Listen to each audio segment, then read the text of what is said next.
menata pikiran kita, menyusun narasi hidup kita, dan menguatkan mental kita menghadapi perubahan zaman yang tak pasti. Salam dan salam kita limpahkan kepada Nabi Muhammad, karena kita selalu berharap dengan anugerah beliau dalam manfaat keselamatan dunia wal akhirat. Saya bersyukur ini setelah mungkin hampir 14 tahun saya mendengar kampus Unip, hari ini kayaknya baru pertama kali saya kembali mengulang.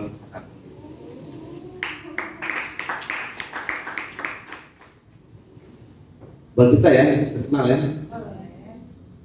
Teman-teman mungkin banyak yang belum kenal atau belum tahu siapa saya dan kenapa tiba-tiba ya sudah mulai saya sedih kan begitu. Saya sini ke depan dulu ya. Kita beres aja nih teman-teman. Karena teman-teman kan belum tahu baca kan. Membaca kan pakai apa? Pakai apa baca? Mata kan? Pakai mata ya saya?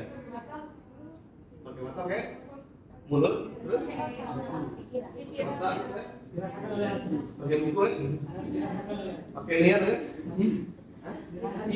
Niat nanti. Pakai mata, pakai mulut, apa lagi tadi? Pikiran, ayo, niat, pakai buku, pakai hati. Kalau orang punya buku, punya mata, pikiran, hati gimana? Tidak bisa merasakan apa itu materi ini. Hanya sekedar baca tapi nggak tahu apa yang dibacanya. Oh gitu. Makanya sering berpatah hati kan. Nanti membaca rasanya berapa hati kan. Betul ya? Benar. Cowoknya bikin puisi dikirim udah merenungkan gamalan. Karena perempuan yang punya hati hampa ini kan. Kalau dia punya hati, kalau kita satu bait itu maksudnya sampai layang-layang. Betul. Saya alumni Unip, saya dulu di Visipol, saya pernah keluar dari fakultas Visipol itu di semester 4. Kan nggak? Tangan nggak keren. Semester 6 saya menjadi presma. Itu zaman presma pemilihan langsung pertama kali. Kalau sebelumnya itu dipilih oleh perwakilan namanya MPM kan?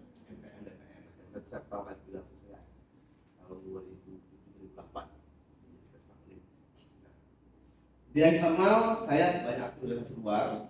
Saya pernah ketua KNPI kota, ketika itu alhamdulillah saya pernah menjadi ketua KNPI termuda. Saya sekarang di umur 23 tahun. Aktif di beberapa OKP-OKP banyak sekali, salah satunya kalau yang di organisasi mahasiswa itu saya di HMI, aktif di Rohis, di Visipol, saya di EMC juga aktif, dan lain-lain, di teman-teman lembaga dakwah juga aktif. Sampai ke beberapa NGO nasional saya aktif. Dan hari ini saya juga mendirikan sebuah NGO yang sudah cabangnya di 17 provinsi Indonesia. Saya aktif membangnya. NGO yang pertama WMI, Wahana Muda Indonesia, yang bergerak di bidang 1. Sosial pendidikan, 2. Sosial keagamaan, 3. Soal sosial kebencanaan. Kemarin peristiwa Cianjur, saya sudah mengirimkan relawan kurang lebih 20 orang sana. Begitu, dan sudah mendapatkan banyak dana hibah dari nasional dan lain-lain. Soal baca dan perubahannya enggak? Nyambung enggak? Nyambung. Nyambung. Di mana nyambungnya? Coba. Boleh. Siapa duluan? Kuenya belajar pintu ya? Duluan. Baik, terima kasih Bapak atas kesempatannya. Sebelumnya perkenalkan, nama saya Saudia Mariati Malau, Prodi Pendidikan Biologi Angkatan 2021. Menurut saya, ketika membaca buku dan perubahan itu berpengaruh, karena semakin kita banyak membaca buku, semakin kita memiliki wawasan dan pengetahuan. Karena itu sesuatu sikap yang kita tahu setelah membaca buku itu buruk, kita akan berubah menjadi lebih baik setelah kita membaca buku. Setelah baca buku. Ya. Ada nggak orang cerdas tanpa baca buku? Saya Febrian Najibul Afif dari program studi teknik elektro. Saya juga staf dari Bang Rio. Jadi di situ Pak, bahwasannya Kenapa antara membaca itu dan perubahan saling keterkaitan? Karena menurut saya tidak ada obat yang membuat kita pintar. Sejenis-jenisnya lulusan farmasi itu tidak ada obat yang bisa membuat kita pintar. Artinya, di sana kita melihat bahwasannya perubahan dari kita membaca itu sangatlah besar dan itu pasti ada. Baik itu sekecil apapun, bahkan sebesar seperti yang kita sudah lakukan saat ini, yaitu membaca beberapa buku pelajaran, membaca beberapa buku mata kuliah, sehingga kita perubahan itu muncul dari yang tidak tahu menjadi tahu, dari yang tidak bisa menjadi bisa. Tidak tahu, Dan yang tidak bisa menjadi bisa. Di sini saya ingin mencoba menjawab dari pertanyaan Bapak tentang apa hubungannya perubahan dengan membaca. Menurut saya ada sangat banyak hubungan, karena dengan membaca kita bisa mengerti tentang literasi informasi. Tanpa literasi informasi, perubahan tidak bisa berubah secara signifikan seperti itu. Seperti halnya penyebaran informasi hoax. Kita perlu meningkatkan literasi informasi kita atau minat baca kita agar kita tidak bisa tertipu oleh hoax yang tersebar seperti itu, dan itu bisa menimbulkan atau berefek kepada perubahan di lingkungan sekitar untuk tidak langsung menerima begitu saja atau percaya dengan mudah informasi-informasi yang berkembang di masyarakat saat ini. Apalagi publikasi itu sangat sudah mudah seperti itu, dan fenomena tsunami informasi sudah kita rasakan sampai saat ini. Oleh sebab itu literasi informasi dan minat baca itu sangat penting dan saling berkaitan seperti itu. Mungkin itu saja Pak, terima kasih sebelumnya. Jadi kita menyesuaikan, tapi jangan lakukan perubahan. Perubahan itu kita yang menatahnya. Gitu. Yang kedua, teman-teman sekalian, tadi berpendapat is okay. Saya rasa itu good jawabannya. Cuman belum membumi, belum membumi. Teman-teman masih dalam zaman angan-angan sebagai seorang mahasiswa yang merasa sebagai kaum intelektual. Belum memberikan jawaban yang memang dibutuhkan di publik hari ini. Kenapa kita mesti membaca?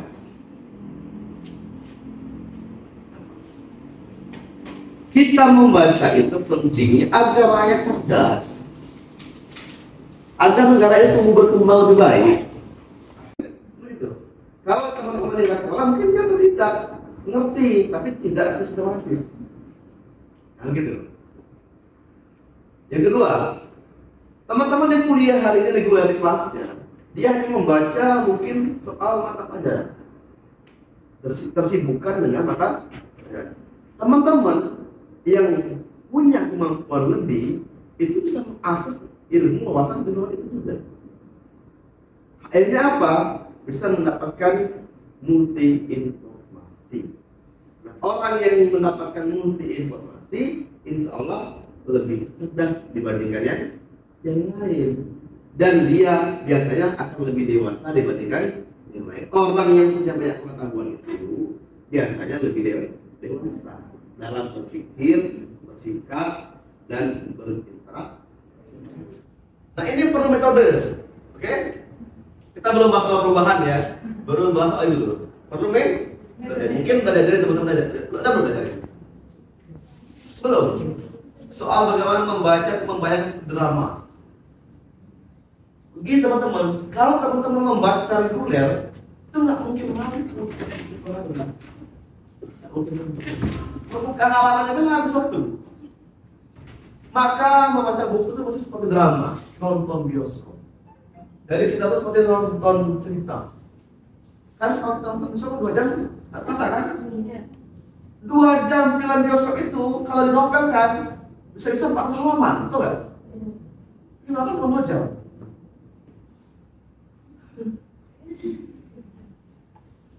Balik rumah, gitu. Tadi sebelum ada begini, coba begini, paham betul kan? Coba baca buku, sudah baca tetap cetakan ulang buku tuh.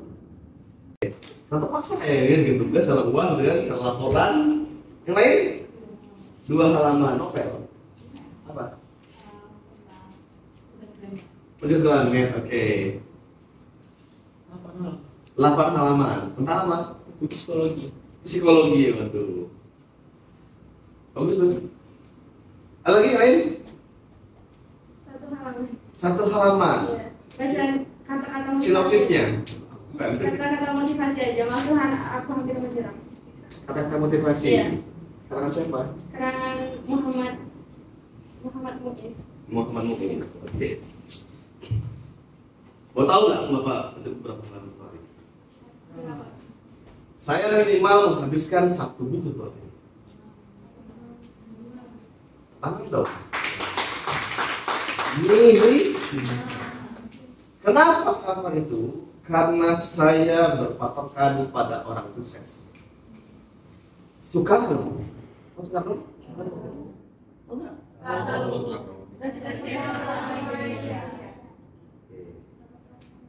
Membaca proklamasi kemerdekaan NKRI. Saya baca referensi, saya beli ya. Kenapa Bung Karno kok dipercaya teman-temannya menjadi leader? Dia dipercaya teman-temannya untuk membacakan proklamasi. Enggak ada protes, betul nggak? Mesti kan aku itu mau gitu kan? Itu kan lebih senior. Atau kalau mudah kan enggak ya? Silakan Bung Karno Bung Hatta menandatangani atas nama bangsa. Enggak ada protes. Betul nggak? Zaman sekarang cobalah, pasti demo kan? Kenapa? Karena Bung Karno punya kelebihan lebih dibandingkan yang lain di bidang kecerdasan, karisma, kemampuan, leadership, dan lain-lain. Apa dasarnya? Kemampuan itu lahir karena dia suka membaca. Apa yang dia baca, dia sampaikan ke publik melalui pidato-pidatonya. Sehingga terekam betul di otaknya, dia baca, dia sarikan, dia olah menjadi sebuah pemikiran yang mendalam, dibentuk dalam narasi, ucapan-ucapan pidato. Bung Karno membaca buku satu hari 1 sampai 4 buku. Makanya bagi saya, kalau Dempo minimal ingin seperti Bung Karno, maka mesti baca buku 1 sampai 4 buku. Kalau kita belum sanggup 4 buku, ya minimal hanya 1 lah kan. Belum mampu membaca yang 500 halaman, ya minimal 100 halaman dulu gitu kan. Oke?